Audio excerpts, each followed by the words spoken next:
Discussions on economics. Capitalism. Is capitalism bad? Have you ever wondered if capitalism is bad? Yes, I have. Capitalism is a complex economic system that has both pros and cons. I've heard that capitalism provides products, innovation, and prosperity. Is that true? Yes, capitalism encourages competition, which leads to innovation and better products. It also provides opportunities for entrepreneurs to create wealth and jobs. But what about the criticism that capitalism exploits human labor and increases inequality? That's a valid point. Capitalism prioritizes profit over social good, which can lead to exploitation and inequality. For example, some companies pay their workers low wages and offer little to no benefits. That's not fair. Is there a way to balance the pros and cons of capitalism? There are different approaches to balancing capitalism's pros and cons, such as government regulations and social responsibility. However, there is no one-size-fits-all solution. I see. It's a complex issue that requires careful consideration. Exactly. The debate over whether capitalism is good or bad is ongoing, and it's up to each individual to form their own opinion based on the facts and data available. Would a socialist economy work better than a capitalist economy? Capitalism fosters innovation and entrepreneurship, which leads to economic growth and job creation. But capitalism also leads to income inequality and exploitation of workers, which can lead to social unrest and instability.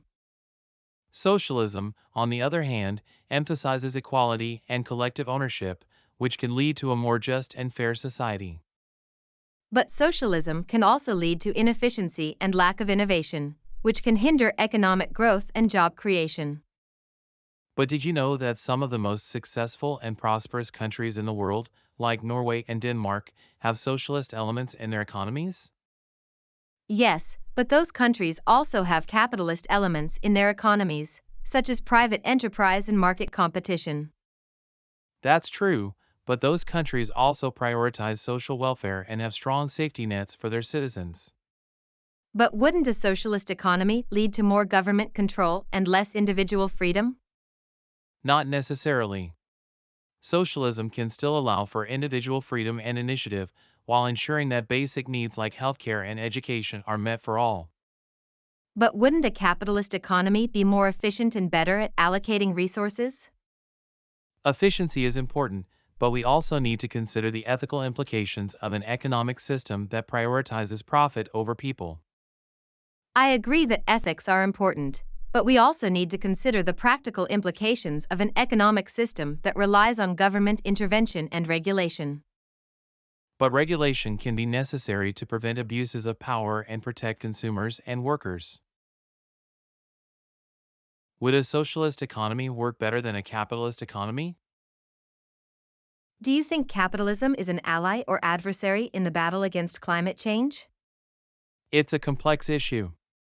Some argue that capitalism's profit-driven ethos fuels overconsumption, which harms the environment. Others suggest that capitalism could hold key solutions for sustainable progress. I've heard that capitalism's pursuit of profit perpetuates consumerism, leading to environmental degradation. Is that true? Yes, that's one argument. By prioritizing short-term gains, the system encourages the exploitation and degradation of the planet's resources. This leads to overconsumption and environmental damage. So, does that mean we need to abolish capitalism to deal with climate change? Some believe that abolishing capitalism would mean shifting away from profit-centric models, making environmental protection a priority. Others argue that capitalism fosters innovation and technological progress, which can help incentivize research into renewable energy and other sustainable practices. But wouldn't transitioning to any alternative economic system pose unforeseen challenges? That's a valid point. Many believe that focusing on reforming capitalism rather than eradicating it might be a more practical approach. After all, the complete abolition of capitalism does not guarantee a more environmentally friendly society. I see. So, is there a way to reconcile the demands of capitalism with the urgent need for environmental conservation? That's the million-dollar question. Some believe that with proper regulations, capitalism may actually be the solution for climate change. Others argue that we need to shift away from profit-driven models altogether. It's a complex issue that requires careful consideration and debate.